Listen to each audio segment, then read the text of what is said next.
I was about a year postpartum after having my first child. I noticed that I was way more tired than I thought I should be by that point. And I also was waking up with stiff hands and feet and noticing weird symptoms like tingling. That was scary. I just thought, you don't really imagine your life with that you're gonna have an autoimmune disease. I thought, I'm pretty young, I'm in good shape, I have always taken care of my health. I'm Jennifer Pelag and I am living with rheumatoid arthritis. Pregnancy and birth can trigger or turn on rheumatoid arthritis. And just the idea of having to be on medication probably for the rest of my life was something that scared me. I was scared of side effects. I was scared of what my life would look like. Am I gonna be able to be the mom I wanna be? I wanna be present. I wanna be with her. And when you're not feeling well, it's hard to be present and just fully be paying attention and giving your toddler that undivided attention. And they really need that. It's definitely possible to have an inflammatory arthritis or a rheumatic disease and still have a family and be pregnant. The message that we have tried to instill in our patients is that a planned pregnancy is the best pregnancy. Ideally, going into pregnancy, we want to have low disease activity or have the patient be in remission. And then the second factor we look at is that what medications is the patient on. A lot of medications can be compatible with pregnancy and safe in pregnancy and breastfeeding, but some of them are not, and we need to be able to plan for that so that we transition the patient onto pregnancy-compatible medications before they proceed. Back when I first got diagnosed and we were discussing medication, I knew at the back of my head that we were thinking that having a second child would be a possibility. And I talked with my rheumatologist and she gave me a few options of medication and I started on one of them. Both options were safe.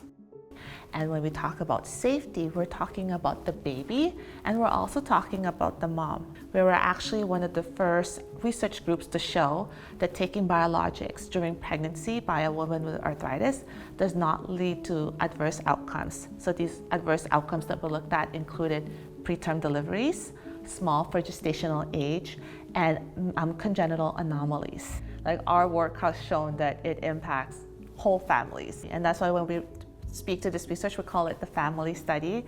It not just impacts the patients, it impacts the babies, and then it also impacts the partners that are supporting the patient. In the early days before my medication was really working and I was flaring a lot, that was really tough because I was still on mat leave and my husband works from home.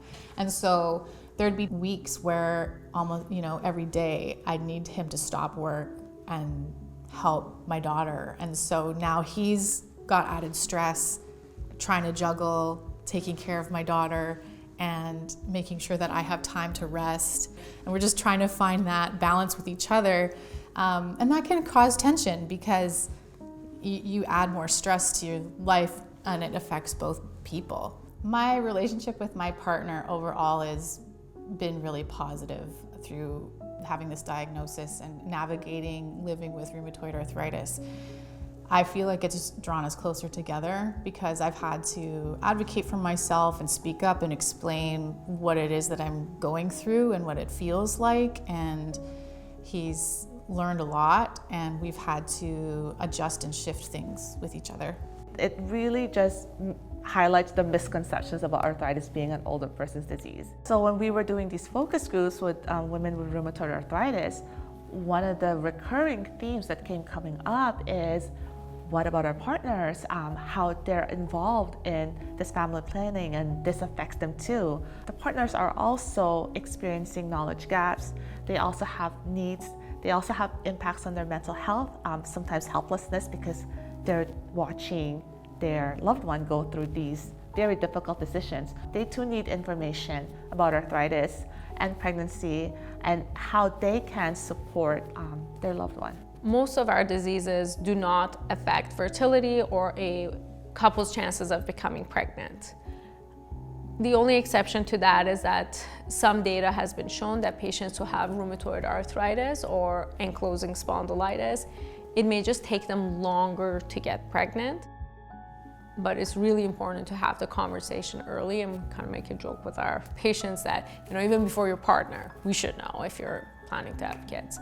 Arthritis can strike during childbearing years for females and males, and we need to care about pregnancy because arthritis, active arthritis, is actually a risk factor for many adverse pregnancy outcomes.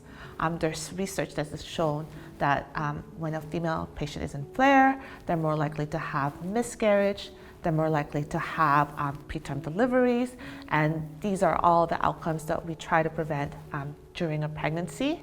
I do worry about the impact of me having RA on my daughter, and I've already noticed that she's, a very caring person, and she'll sometimes go and make me a pretend medicine drink or something to help me feel better, or come snuggle with me. And I can see that she worries that I'm not there, I'm not around. Why is mommy resting? So I worry about her worrying. But what I'd love for people to know is that there are amazing people out there doing research, working to help us live really great lives, and there are a lot of options now because there's been options for me, and I can get pregnant, I can have a family, I can work, I can live a pretty normal life.